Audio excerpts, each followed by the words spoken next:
Welcome to the Top Secret Wedding Podcast, and today's top secret tip is... Mistakes are so valuable. You won't know how to run your business unless you make a mistake or two. Perfect. Let's go. This is the Top Secret Wedding Podcast, where we share top secret tips to help you take your wedding game to the next level.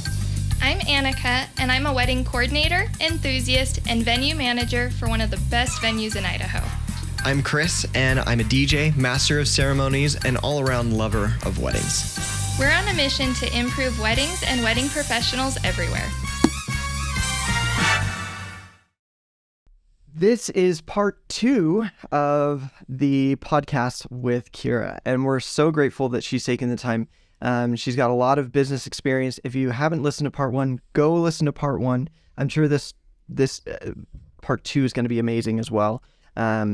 But we wanted to spend this episode talking a little bit more about starting a business and fixing the business and those kinds of things. So let's start with the mistakes. Like, when you have started businesses, what mistakes did you make at first that you now avoid?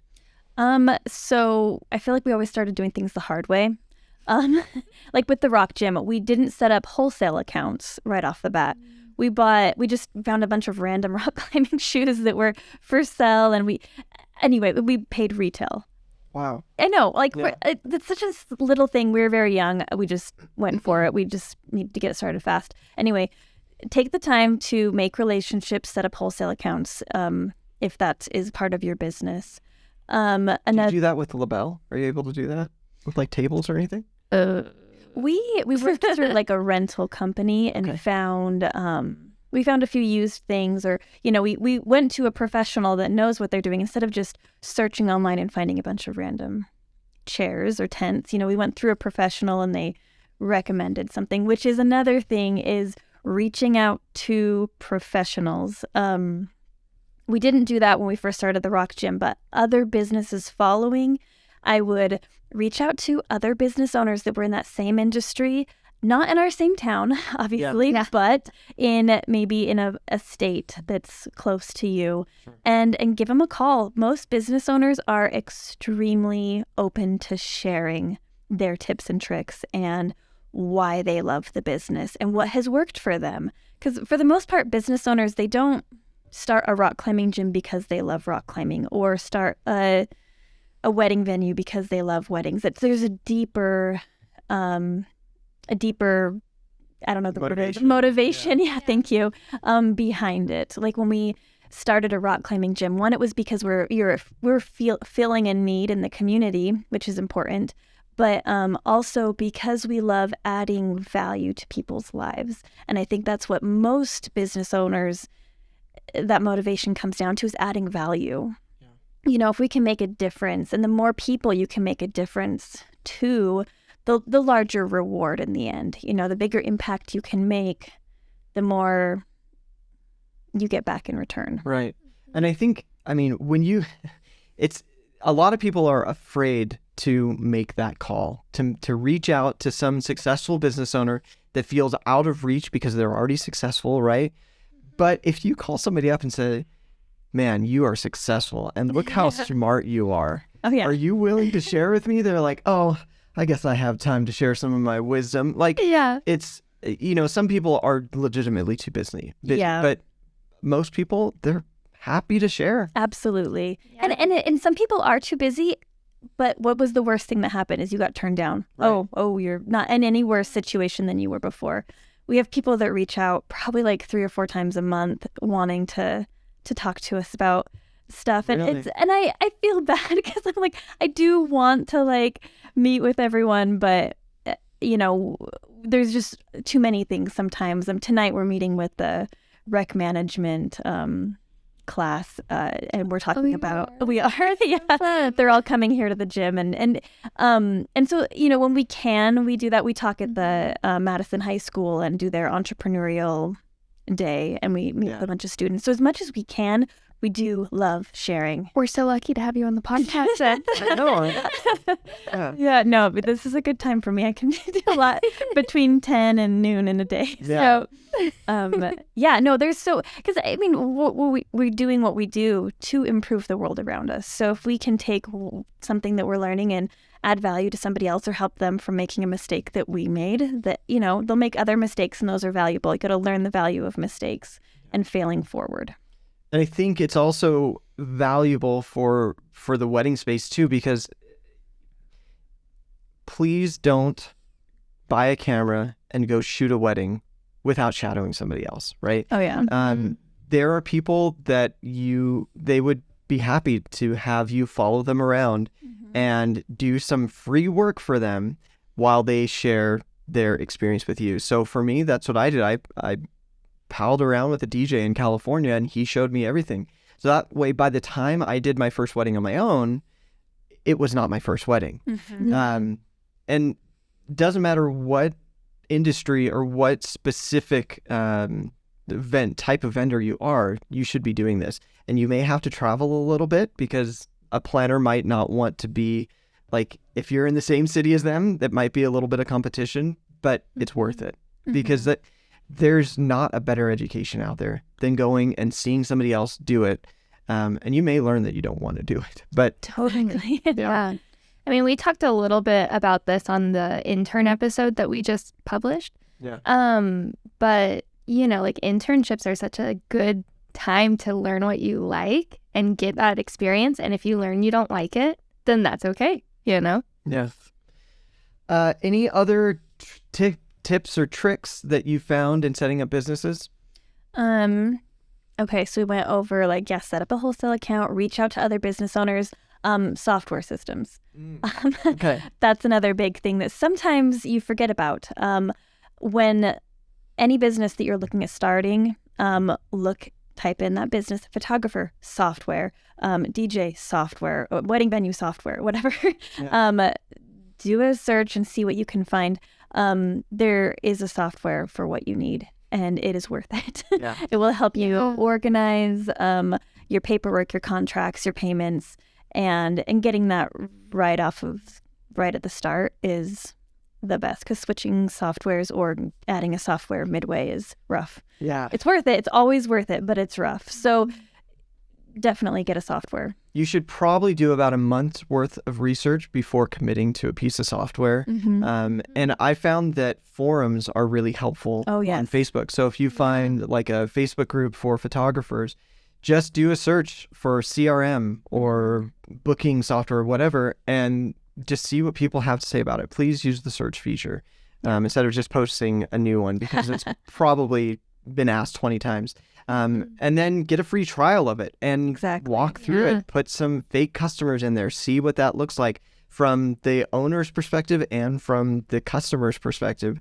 And just go through these, because the worst thing that happens is you put all of your eggs into this one basket and then you realize it doesn't do this one thing that's essential for me. Yeah. So yes, so that's something that I feel like it's taken me a while to learn that. Yeah. There's a software for it. So that's great. Yeah. Well, and I feel like too, it's so important to be willing to invest in that software. It's so easy to get in the mindset of like, oh, well, I can just organize this all on my Google Drive. I can have contracts. You sure could. You could, but the software is game changing and it helps. So yeah, the way I look at it is do what you have to. When you first start a business, people are usually bootstrapping it, right? Yeah. And once you get to a point where the system that you're using no longer works, that's when you start paying for it, right? So as a DJ, right, if you can't afford a wireless microphone, then you just get a corded microphone until that's not going to work for you anymore, and people are needing the wireless. So the same for software. Fine, start with a Google Calendar. That's what I did, right? Start with Sheets, start with all of those things, make your contracts in Google Docs. It's all free. But then when you realize that you're spending too much time doing that, that's when you start looking for these CRMs, because it'll save you a ton of money. And I do think it's worth doing the hard way at first too, for a little bit, just so Yeah. you know, like, I don't ever want to do that again. That's Yeah, it is true. There is value in that. One quick sidebar too with that is, as much of a pain as it can be to change softwares, if you realize it isn't doing what you need anymore, it's going to be a pain, but it's so worth it to change. That comes to mind with Ice Palace. We found a booking software that was doing good, and then it wasn't. And then we found another one, and it was like, oh, okay, this is going to be a challenge, but it's so worth it to make that change when you see that need. Yeah. Yeah. And for me, I suggest not doing it in the middle of a season. Yeah. Like, Oh, totally. wait till Totally. the end of the season and Yeah. then, yeah. Yep. So any other things that you found as you were setting up businesses, as far as like the legal side and insurance and accounting and all of that? Do you do all that in-house, or do you farm that out? Like, what have you found works best for you? Yeah. So those are usually the things that stop people from starting businesses.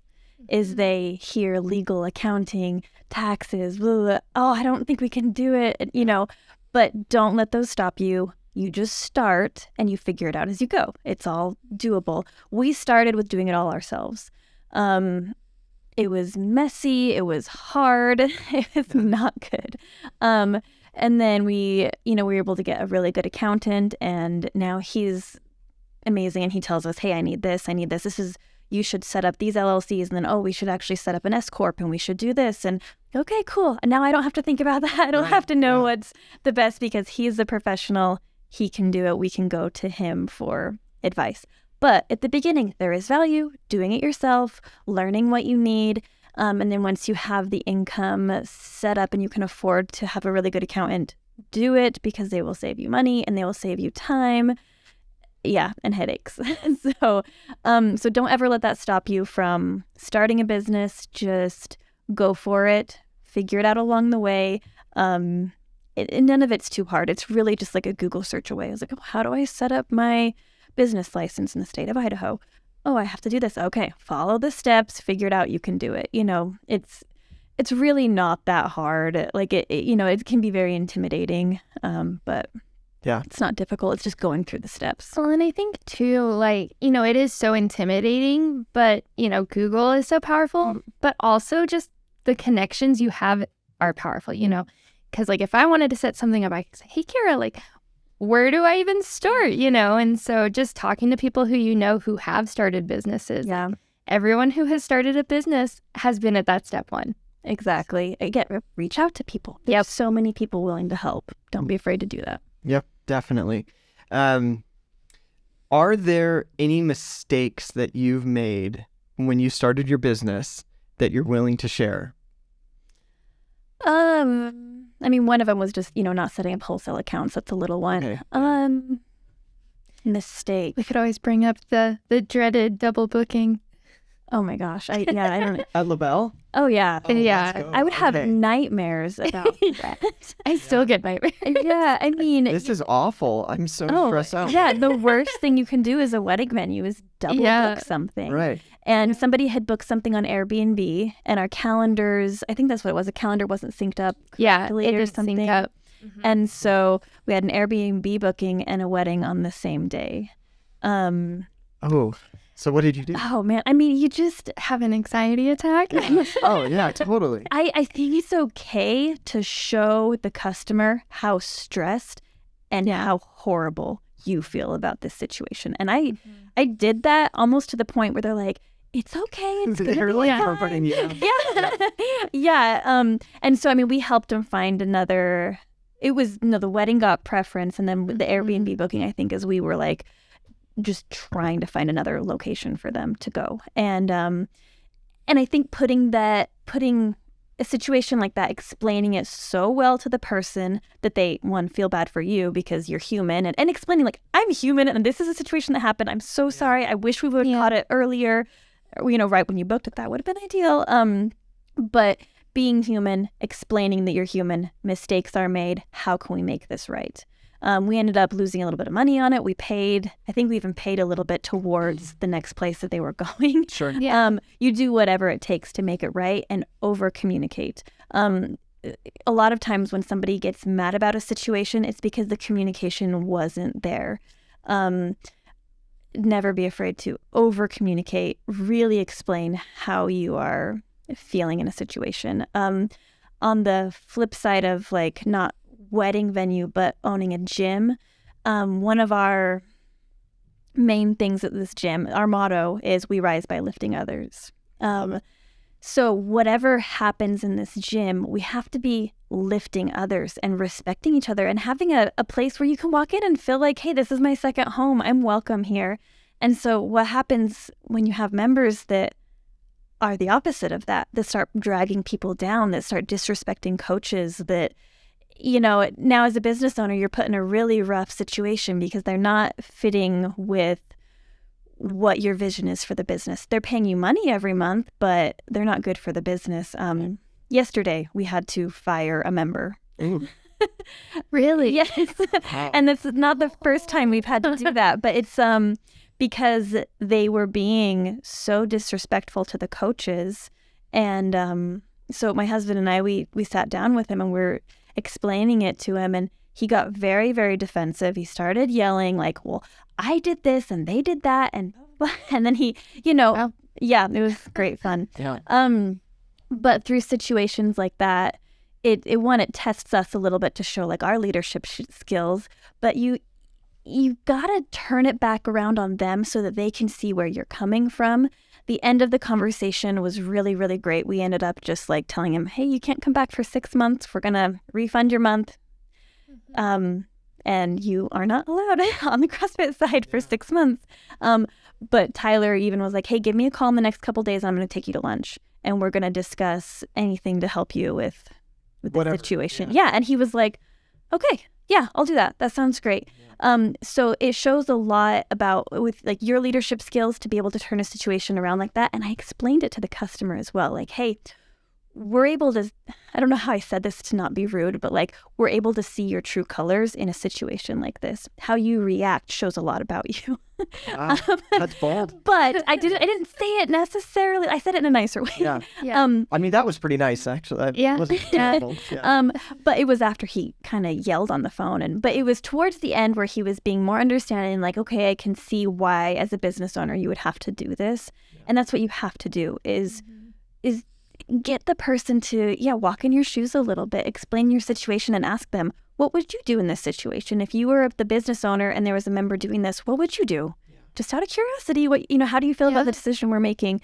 And through times like this, that's when you're able to develop some of those skills. And I mean, I go back to this book all the time. You know what I'm talking about? I do. Just How to Win Friends and Influence People. It totally is. Like if you can implement a lot of those principles in your everyday life, it's a complete game changer. Where's the line for you between sharing how you feel in the situation and complaining about your problems?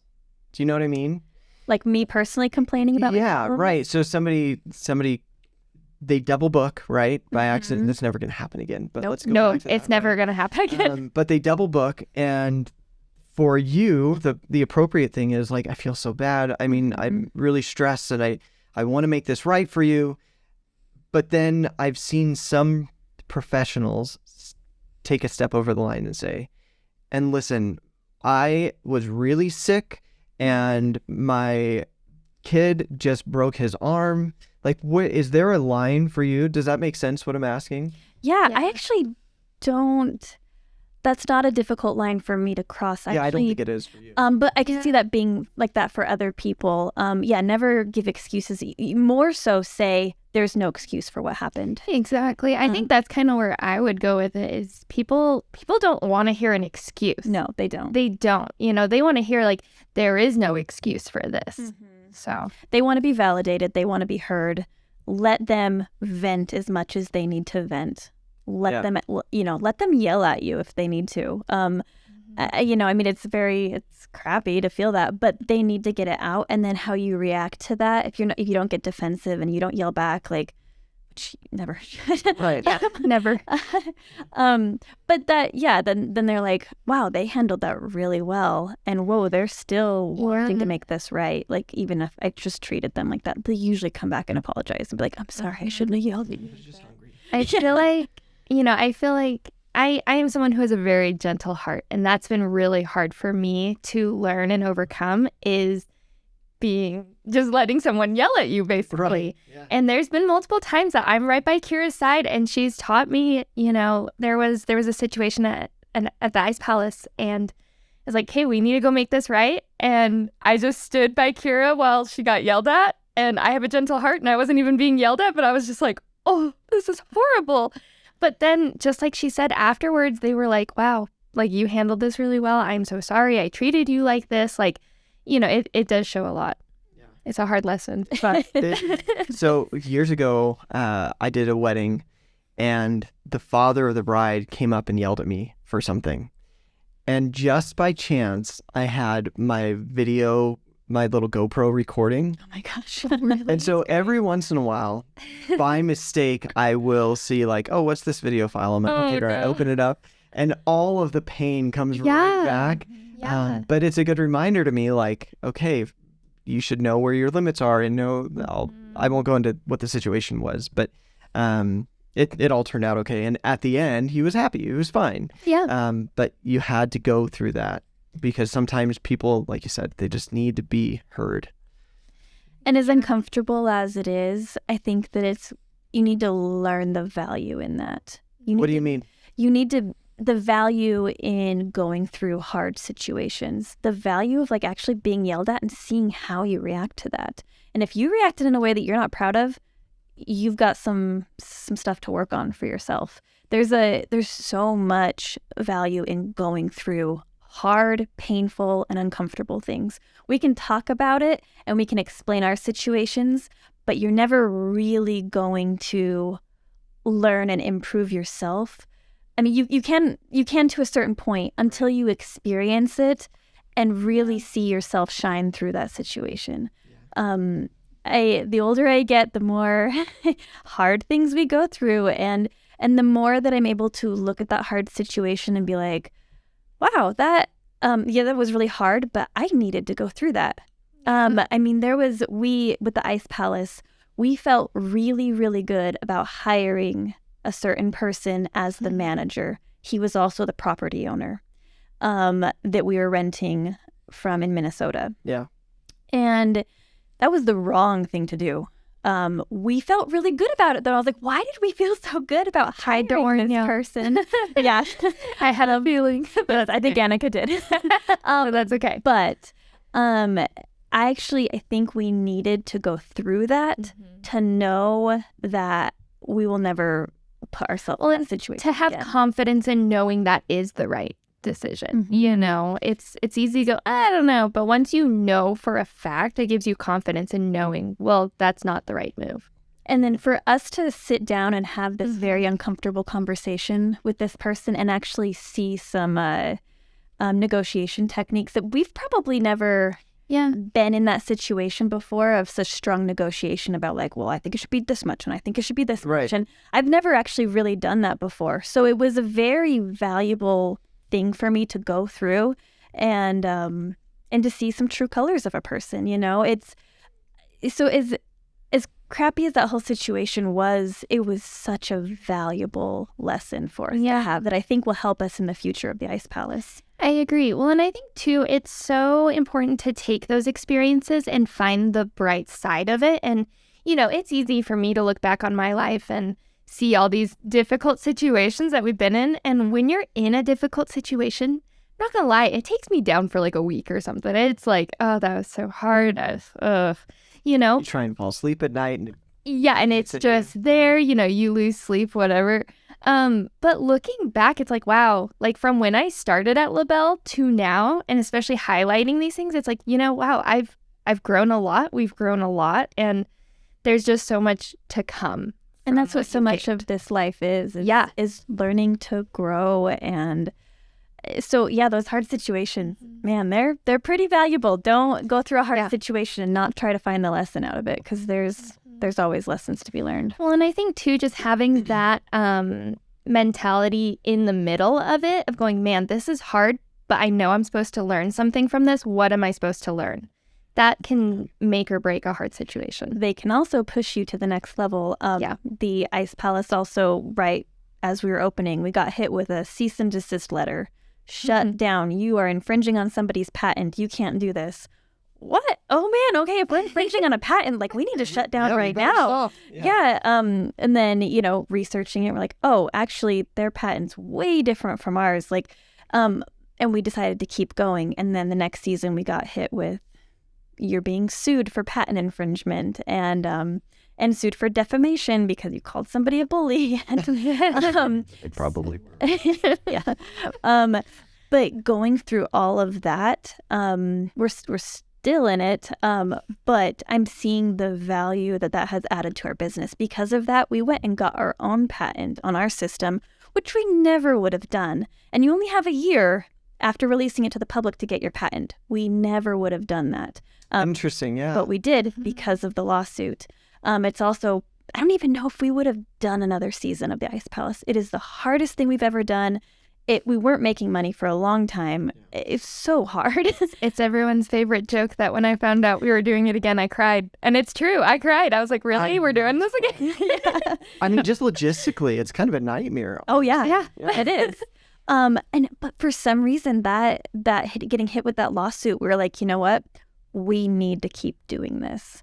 It kind of pushed us, and I'm sure that they'll love to hear this. Like, they kind of turned us into who we are, Yeah. But it really it made us want to be stronger and to grow the business into what it's truly capable of. Right. And so again, a hard thing that happened, very uncomfortable. Lots of tears, stomach aches, pain, but again, good thing overall. You don't know how to play the right notes unless you play the wrong ones. Exactly. Yeah. I remember when I must have been a sophomore or junior in high school, and there was this DJ that was 1 or 2 years ahead of me. And I remember he was DJing at the school for some like fun run thing, whatever. He probably wasn't even getting paid that much. And I remember I was talking to him, like looking up to him, and literally because he was very tall, but he said, there's going to be a gig that you take that's going to be terrible. It's going to go really badly and it's not going to work out, but it's one gig and the next gig's going to be great. So it's okay. Just get out there to the next gig and smile and put on a smile and do your best, and it's going to be great. And I've had to remember that when things like this happen, there's going to be like things that don't go right in your business, and that's going to happen. But what really counts is what you do next. Yeah. So. And knowing that deep reason of why you do it, the motto of LaBelle Lake is, if you can dream it, you can do it. And we use that in all aspects of the business. Where that came from is when I was like 5 or 6 years old, growing up at LaBelle Lake in the house, my parents had a poster on their bedroom door that said, if you can dream it, you can do it. And every time I'd walk into their room, I would see that. And, we grew up with the mentality of like, hey, you can accomplish anything that you set your mind to. You're going to have to work for it, but you can do it. And so we try to, with weddings, if you can dream it, you can do it. We can make it happen with our employees. If you can dream it, you can do it. Wherever you're at in your life, LaBelle Lake, we want it to be a stepping stone for you to go to a better place. Not that, but yeah, to just improve on your life. Hopefully we can be a stepping stone for you. If this isn't going to be your forever job, hopefully it can be something that helps you to get where you want to go. So we're always looking for the best for people, for our clients, for our employees, for our family, for everything around us. And if you can make that your goal and find your business motto, why you do what you do, then that will help you to, get through the hard times. You have this purpose, this deep purpose in what you're doing. Well, I can say from an outsider's point of view, I have seen you guys grow, and my business has grown kind of at a similar rate as yours has. But as an outsider, I think you guys have accomplished that goal.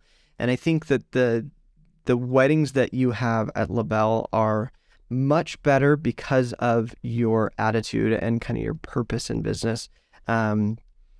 And yeah, it's been awesome to watch. It's really, really cool to watch your passion for what you guys do in even just LaBelle Lake, but also in your other businesses. So yeah. Right back at you. I actually love like the whole process of watching you grow your business as well. I mean, from the first time I met you, it was like, I almost got chills just being like, this man knows what he's doing and you're not doing something small. You are doing your life purpose and you're going to do it well. It's really cool. I love what you're doing, and yeah, you do a good job. That means a lot. Thank you. Yeah. Should we do a quick round? Yeah, let's do it. Okay, so we're gonna rapid fire some questions, some easy questions at you, and we'll just kind of go back and forth. So we won't do a timer. We'll just go until we're tired of asking you questions. Yeah. So. Favorite food? Oh my gosh, guys. Pie. Least favorite Oh, food? that's right. I knew that. Disgusting pie. Clam. Clams. Okay. All right. Favorite color? Blue. Favorite place you've traveled to? Nicaragua. Favorite husband? Tyler. Good. That was a test. Oh, favorite. You guys don't watch TV shows. Do you have a favorite book? I guess you maybe watch TV shows. I'm a hard favorite person because I have so many things I like. I just finished the book series The Great and the Terrible. Okay. Loved it. It was good? So good. Need to find another one. Favorite way to spend your weekends? Adventures. Adventures? Yeah. Favorite business you've started? Oh goodness. They're not children. Maybe the Rock Gym. It's been their longest. It's been 15 years of Rock Gym. Favorite employee you've hired? Annika. Well, thank you again so much for taking the time for this two-parter. There were just some really, really great. If you've listened to this once, I would say go listen to both episodes again because there were things that you definitely missed. So thank you again. Yes, thank you guys. Okay, we'll see you next time. See ya. Thank you for listening to this episode of the Top Secret Wedding Podcast. Subscribe, rate, and review us, and we'll see you next time.